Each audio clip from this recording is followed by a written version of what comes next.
Hello கார்த்தியா?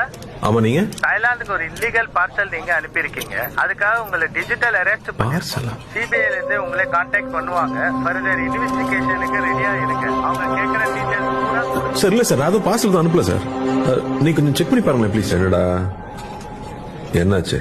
நான் ஏதோ கொரியர்ல drugs அனுப்பிச்சிருக்கேன், தாய்லாந்துல மாட்டிக்கிச்சு, டிஜிட்டல் அரெஸ்ட் சொல்றானுங்க. முதல்ல போனை கட் பண்ணு. இன்னும் கொஞ்ச நேரத்துல ஃபுல் செட்டப்போட வீடியோ கால்லயே வருவான். சிபிஐ ஆஃபீஸர் பேசுறேன், இதை பத்தி வெளியில யார்கிட்டையும் சொல்லக்கூடாதுன்னு சொல்லுவான்.